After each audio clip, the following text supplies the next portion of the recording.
വീണ്ടും പൊളിറ്റിക്കൽ ഇസ്ലാമിലേക്ക് അടുക്കാൻ നീക്കം ആരംഭിച്ച CPM വെള്ളാപ്പള്ളി നടേശനെ തള്ളിപ്പറയാത്തതും അയ്യപ്പ സംഗമം നടത്തിയതും തെറ്റെന്ന് CPM സംസ്ഥാന സെക്രട്ടറി MV ഗോവിന്ദൻ.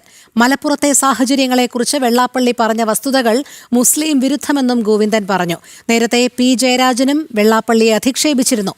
പുതിയ നിലപാടുകൾ തീവ്ര ഇസ്ലാമിക സംഘടനകളെ പ്രീണിപ്പിക്കാനാണെന്നാണ് വിമർശനം. തെരഞ്ഞെടുപ്പിലെ കനത്ത പരാജയത്തിന് പിന്നാലെയാണ് SNDP ജനറൽ സെക്രട്ടറി വെള്ളാപ്പള്ളി നടേശനെ CPM തള്ളിപ്പറഞ്ഞിരിക്കുന്നത്. വീണ്ടും പൊളിറ്റിക്കൽ ഇസ്ലാമിലേക്ക് അടുക്കുന്നതിനു വേണ്ടിയാണ് CPM ഇപ്പോൾ വെള്ളാപ്പള്ളിയെ വിമർശിക്കുന്നത്.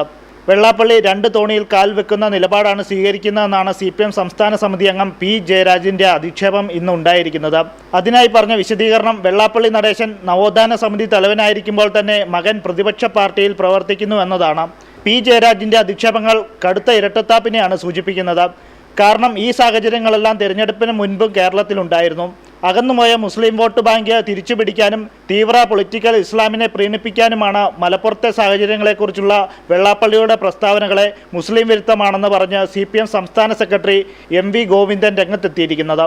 വെള്ളാപ്പള്ളി നടേശന്റെ മുസ്ലിം വിരുദ്ധമായ പരാമർശത്തെ പാർട്ടി സംസ്ഥാന കമ്മിറ്റി ഞങ്ങൾ ഉൾപ്പെടെ എല്ലാവരും ശക്തിയായ രീതിയിൽ പറഞ്ഞിട്ടുണ്ട്. പക്ഷെ ഞങ്ങളെല്ലാം പറഞ്ഞാലും അതിനേക്കാളെല്ലാം ശക്തിയായിട്ട് വന്ന ആശയ മുൻകൈ വെള്ളാപ്പള്ളി നടേശൻ ഉയർത്തിയിട്ടുള്ള ഈ മുസ്ലിം വിരുദ്ധ പ്രചാരവേലക്ക് ഞങ്ങൾ വേണ്ടത്ര മറുപടി പറഞ്ഞില്ല എന്ന ആശയമാണ് മുൻകൈ വന്നത്. തെരഞ്ഞെടുപ്പിന് മുൻപ് ഭൂരിപക്ഷ വോട്ട് ബാങ്ക് ലക്ഷ്യമിട്ടായിരുന്നു മുൻ മുഖ്യമന്ത്രി Pinarayi Vijayan SNDP general secretary Vellappally നടേശനെ സ്വന്തം കാറിൽ വരെ കയറ്റി ആഗോള അയ്യപ്പ സംഗമത്തിന്റെ വേദിയിലേക്ക് എത്തിയത്. പിന്നീട് പിണറായി വിജയൻ വേദിയിൽ വെച്ച് വെള്ളാപ്പള്ളിയെ പുകഴ്ത്തുന്ന ഒരു സാഹചര്യം ഉണ്ടായി. അന്ന് CPM നേതൃത്വത്തിന് വെള്ളാപ്പള്ളിയെക്കുറിച്ച് ഒരു വിമർശനവുമില്ലായിരുന്നു. വരും ദിവസങ്ങളിൽ കൂടുതൽ നേതാക്കളെ ഇറക്കി വെള്ളാപ്പള്ളിയെ പൂർണ്ണമായി തള്ളിപ്പറഞ്ഞ് തീവ്ര ഇസ്ലാമിക സംഘടനകളെ പ്രീണിപ്പിക്കാനാണ് CPM ലക്ഷ്യമിടുന്നതെന്ന ആക്ഷേപവും ശക്തമാണ്. ജനം, തിരുവനന്തപുരം.